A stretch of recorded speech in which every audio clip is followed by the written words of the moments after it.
Good afternoon. We're standing here on Franklyn Road. I'm about to show you around number 23, which is this lovely old Victorian semi. You've caught me at a busy time of day because it's school time. Just so you can see where we are, we're literally opposite the little Texaco petrol station and the co-op store. And the town centre is about 500 yards to our northwest. And the hospital is about 500 yards to our southeast. So at the top of the road. St Wilfrid School, which is just close, is just around the corner. And from this side of town, you've got lots of other schools you can walk to and secondary schools, lots of choice there. So it's a busy time of day, but we don't like to mislead you with these videos. We want to show you it as it is. Now, this lovely old Victorian house, the owner bought 18 years ago. Just prior to him buying it, all the brickwork had been re-rendered, had been repointed. And actually last year, he had all the roof overhauled and replaced completely. What you will see is we've got no end of parking. I mean, you could easily get 2 cars in the front there, probably another 3 to 4 up the side here. And you'll see in a minute when we go outside, you've got a great big garage. So do come in. So it's that classic Victorian semi. So you've got at the front, the bay fronted living room, lovely big bay window and a proper open fire in this one. They love this, they use this all winter. So a proper old log fire there. You know, it's got double glazed windows. Now we're inside, you wouldn't even know you're on a road because obviously we've got double glazing and they've got a nice hedge to the front there as well. And then coming through, you'll see we've got the old strip pine doors. I'll take you upstairs in a moment. Then the dining room, the middle room, very handy.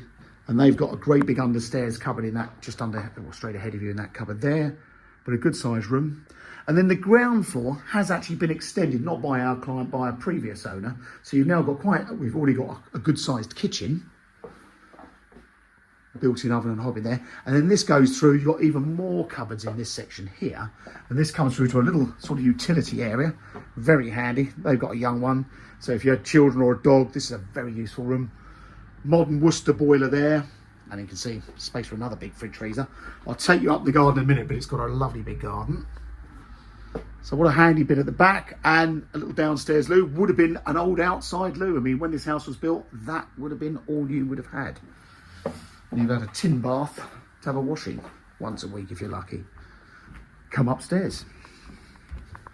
Now these classic old houses are crying out for extending or a loft conversion. The owner only converted their loft space last year, hence why we had my client had the roof redone. But you've got a great big hatch up to the loft, and it converts really easily. So you've got 2 options. When you've got the staircase that splits the middle of the house, it's slightly different in your way of converting. So you've got a couple of options. You can either, one, sacrifice part of this front bedroom and put a corridor along there, and then the stairs would go back up above the existing staircase. Obviously that's a lovely sized bedroom there, so nice sized double. You've got the chimney breast there, so you can see they've got a wardrobe either side.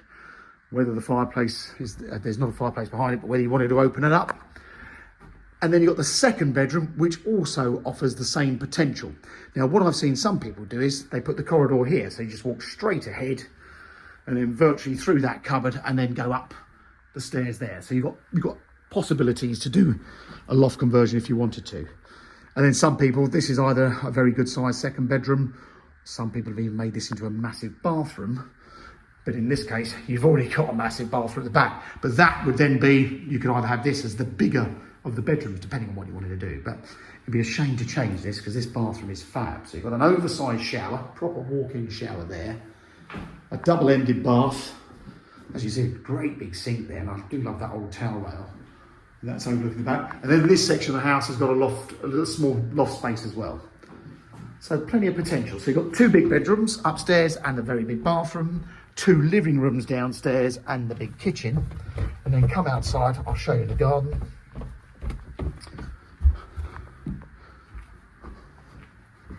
They've obviously got a side door out to the driveway there, which is very useful. And then the back garden. Rather wonderful.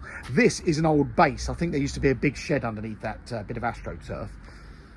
Now I've measured the garden off this back wall, so not off the fence, but off this back wall down to the hedge at the end is 78 feet long, and then it's 25 feet wide. So it's just that bit wider. You've got a wider garden, normally about 16, 17, 18 feet wide gardens on these old houses. But if you imagine years ago, this would have been an allotment garden. People would have been growing and stuff. Oh, show you the garage quickly before we do. The garage, like every garage we see, is full of junk. But there is power and lighting out here. And the owner has his home office here. But it's a wider than average garage as well. So plenty of room for plenty of junk. Flick those lights off. And then come down the garden.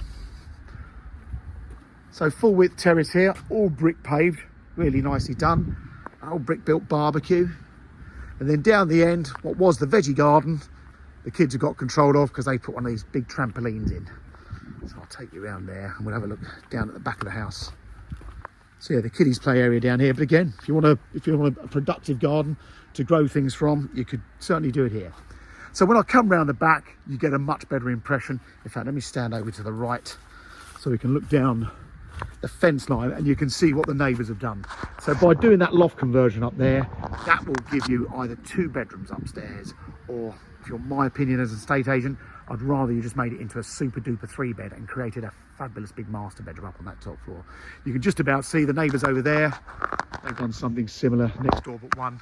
But most people have converted these because they're such lovely big houses in such a good spot. Like I say, you're on top of the town centre here. You've got the hospital on this side of town.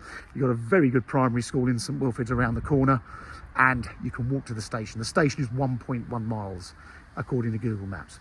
There you go. That's number 23 Franklyn Road, for sale through Mansell McTaggart in Haywards Heath. If you like it, please come and have a look at it. If this is the first video you've seen and you've got some feedback for me, please let me know. But do subscribe to our YouTube channel, as these videos are live on there way before they're on things like Rightmove. Rightmove is often out of date by the time some of these houses come to market. There you go. Thanks for watching.